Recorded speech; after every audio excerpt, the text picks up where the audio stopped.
What's up, guys? We are back with another Marvel Legends review, taking a look at another figure in the Age of Apocalypse Sugar Man wave, one that I've really been looking forward to because it's yet another Wolverine figure.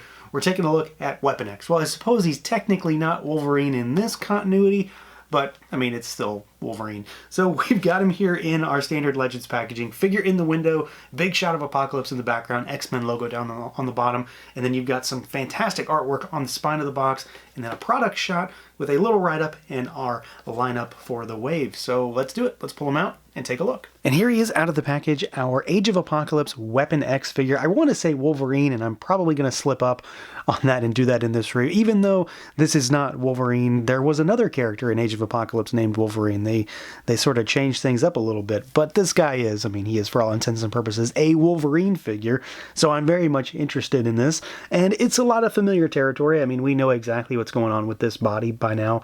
It is very, very much a lot of parts reuse, but there is obviously some new stuff going on here too. So let's see what this guy can do, see how he moves around. You're likely not going to be surprised if you've messed with one Wolverine figure within the past couple years. You know what's going on. So you've got a head that can look really, really, really far up, and he can look down really far. You've got really solid tilt action here because he kind of has lollipop action going on with the head because the head actually sits so high on the ball peg, but I guess it's to help get this hair to be able to really move because he's still able to rotate really far despite having this crazy mane. You've got arms that can go all the way out at the shoulder. They of course rotate. You do have the butterfly joint. Mine are pretty tight, but they just need to be worked out a little bit better still, but they definitely do what you expect. You've got your bicep swivel. We've got double jointed elbows. He has, of course, something a little bit different going on, so there is no hand on his left, your right. It's just a swivel at the wrist, and then you've got hinges and swivel at the normal wrist on your right, or on your left, his right, rather. You've got an ab crunch that goes backwards a little bit. He goes forwards really good. Then you've got waist twist. Legs go out about yay far. They kick forward all the way. They kick backwards a little bit. You do have your thigh cut. Double jointed knees, of course, and then we've got our rocker, and then you've got hinges down at those ankles. So he is very, very familiar as far as any other Wolverine figure we've gotten recently. The head has a lot of movement potential there, and then of course he has just a little change up going on with the fact that he does not have a standard hand, but otherwise though, he's exactly what you expect to get if you're at all familiar with this body. Now when it comes to the aesthetics on this guy, there is of course a lot of parts reuse going on here, but that's not a negative, it's just a thing.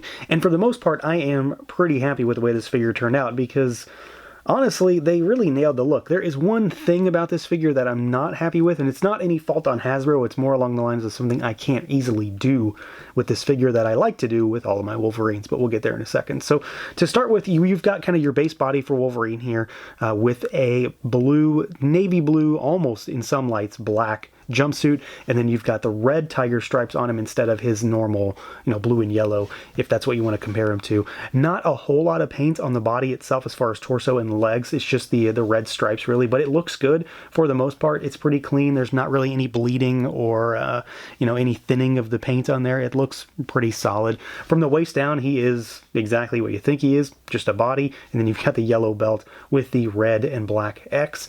You've got some paint over here on the arms for the hair, which is pretty good. It looks a little bit more heavy-handed than usual, which I do actually like that. And then you've got your gauntlet over here, which mimics the blue and the red patterning from the torso. And then, of course, you've got your claws. Now, he does have a difference here. So you've got his little hand canister thing going on over here from when he gets his hand cut off in the comics. It gets blasted off, and then he replaces it with this little cylinder thing so you can cap it off, and you've got claws coming out of this. You've got your claws coming out of this. These are the original style claws that we've been seeing. They're not the newer ones. They're not like the X-Force Wolverine, which I really love that claw style, but they do pop out. So just like any other Wolverine, you can pop those out, and if you wanted to replace them, you can do that, or you can just have them not in there, so you can replace them with like the Can of Beams claws. What you really can't do though is you can't replace these. This is one piece by the look of it, or there does seem to be a seam line in the inner part of this can on his hand where this might be plugged in and then glued in place or like sonically welded or something.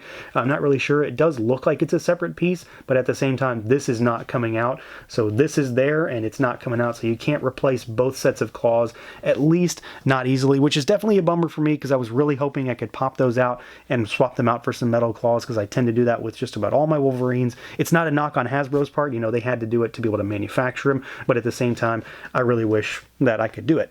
Outside of that, though, I think he looks really good. Size is right as usual. And then, of course, the overall design is pretty well spot on here. And then, of course, we do have this monstrous head sculpt to talk about. And for the most part, I'm pretty happy with him. I do think it looks a little large, but that's not necessarily a negative. This head on this particular version of Wolverine, Weapon X, however you want to call him, always seemed to be a little bit bigger. And frankly, a lot of it has to do with just the tremendous amount of hair that he has. And I think that's partially why he kind of sits a little high on the neck there, at least on that peg, but it does afford him great range of motion. But I think they really got him. I mean, this is a different head sculpt than we're used to, so it's not one of the handful that they've been rehashing for a while. The head is nicely sized from just a face perspective. I think the face looks good. It's all about the hair on him that kind of makes him look so much larger, but it's a nicely sculpted head of hair. There's a ton of detail work going in there. And then the face itself, I mean, the expression looks good. It is a slightly different version of Logan, so I think it works pretty well. And then the paint is nicely applied. The teeth, the gritting of the teeth, the 5 o'clock shadow, the red stripes, all of it's pretty clean and crisp. I don't really have any issues with it outside of the fact that I do think it looks a little big, but at the same time, it's probably more of an illusion just based on the fact that the hair is just so massive. And then as far as accessories goes, there is one accessory. It's really not anything exciting or much to write home about, but it does make sense for the character, for this version of the character. So you've got a swappable stump for the hand, so you can pop the claw version out. It's just a big peg, pop it off, and then you can put this guy on there, and then you've got the declawed version of Weapon X without anything there. It's goofy. It's not necessary. I don't know that I'm ever going to use it, but at the same time, if they didn't include it, I'd probably be griping about it. So I am glad that they decided to go the extra mile on this one and throw that in there.